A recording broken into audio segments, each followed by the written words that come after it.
Let's go Lions! We've got some breaking news straight from Allen Park that you won't want to miss. Before we dive into today's exciting update, be sure to hit that like button so you don't miss any of the latest Lions news and updates. The Detroit Lions are making moves, and this one's a big deal. Kelvin Sheppard, who has been the heart and soul of the linebackers room, is getting the nod as the team's new defensive coordinator. That's right, Coach Shep is stepping up to lead the Lions defense, replacing Aaron Glenn, who is set to become the head coach of the New York Jets. Let's break down what this means for the team and why this decision has Lions fans excited. Sheppard, a former NFL linebacker, is no stranger to Detroit. He's been with the Lions since 2021, serving as the outside linebackers coach and earning a reputation as a fiery, passionate leader who knows how to connect with his players. At just 37, Sheppard brings a mix of experience and energy that Dan Campbell and Brad Holmes clearly value. But what makes this move even more exciting is Sheppard's own readiness for the role. Before the season ended, Sheppard spoke about his aspirations to lead a defense,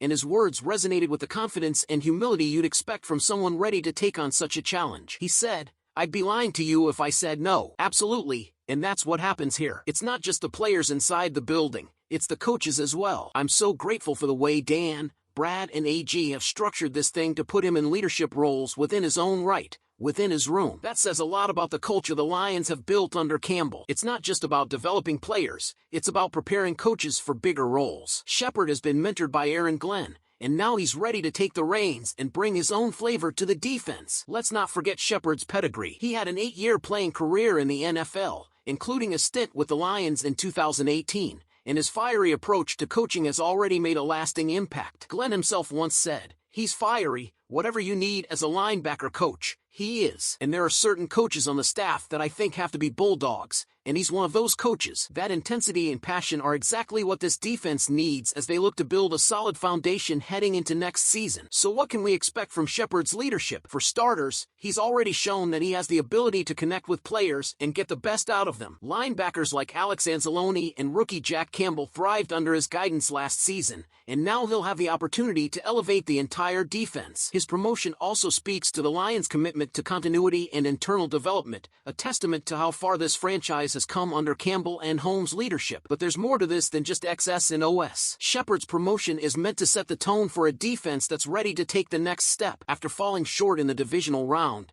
the Lions know they need to step up a gear, and this move is a statement that they won't back down from the challenge. All right, Lions fans, it's your turn. What do you think of Kelvin Sheppard's promotion? Do you think he's the right guy to lead the defense to new heights? Let's talk about Giovanni Manu, the Lions' rookie offensive lineman who is poised for a big leap in his second NFL season. Manu, a 4th-round pick out of the University of British Columbia, was one of the most intriguing picks in last year's draft. Why? His physical traits are off the charts: 6 feet 4 inches, 345 pounds, and a 40-yard dash time of under 5 seconds. Add in a 33-inch vertical, and you have a player with elite athleticism for his size. But as we all know, raw talent is only part of the equation in the NFL. Manu's journey from college in Canada to the NFL was a learning curve, and he knew his rookie season would be all about development. As he put it, "Coming from a different level of football to the highest level, I feel like it was a big leap." Manu spent this season essentially as a backup, soaking up knowledge from offensive line coach Hank Fraley and assistant coach Steve Oliver, who helped guide him through the steep learning curve. It was a season of baby steps, which eventually turned into what Manu described as big leaps. One of the biggest challenges Manu faced was learning to play right tackle. Coming out of UBC, Manu had only played left tackle, so moving to the other side of the line was a completely new experience for him. He admitted it forced him out of his comfort zone, but he embraced the challenge. "If you want to be more prepared to play, you have to be able to play both sides," Manu explained. "This offseason, I'm really going to attack and try to improve on the right side." And that's where Manu's versatility could be a game changer for the Lions. With veteran swing tackle Dan Skipper set to hit free agency, Manu is positioning himself to compete for that crucial swing tackle role next season. His ability to play on both sides of the line will not only increase his value to the team,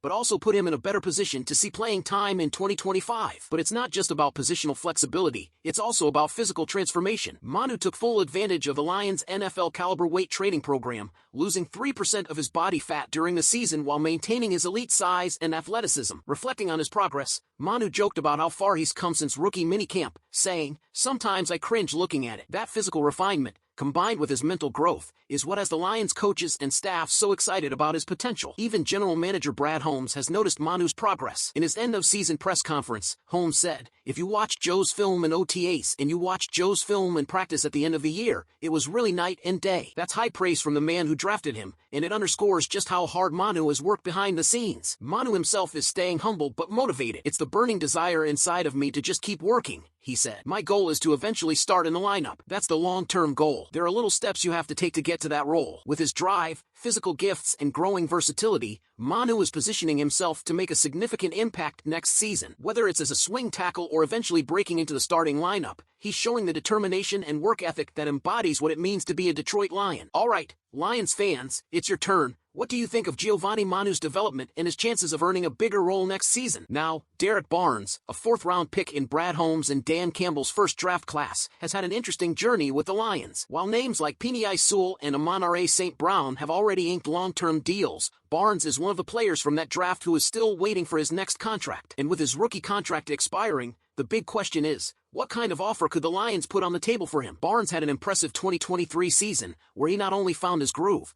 but also made a lasting impact. Remember the game-winning interception against Tampa Bay in the divisional round? That's the kind of play that cements a player in franchise history. But it wasn't just about that moment. In his third year, Barnes finally found his niche. Known for his edge rushing skills during his Purdue days, he has transitioned into a versatile role with the Lions. He thrived as a blitzing linebacker while continuing to defend against the run, a combination that made him an invaluable part of the defense. Heading into the 2024 season, Barnes was positioned for an even bigger role, likely taking on duties at all levels. However, his season was cut short after a knee injury against the Cardinals, a tough setback for a player on the rise. Despite the injury, the Lions coaching staff remained confident in Barnes. In fact, he earned his starting role in 2023 by outplaying first-round pick Jack Campbell during training camp. That alone speaks volumes about his work ethic and determination. So what does this mean for Barnes' future with the Lions? It's clear that he's a great fit for the team's culture. He's gritty, resilient, and continues to show that his best football is yet to come. But projecting his market value isn't easy. While his trajectory points upward, the injury and his relative lack of consistent production in his first 2 seasons could give the Lions some leverage in negotiations. Looking at the Lions linebacker core heading into 2025,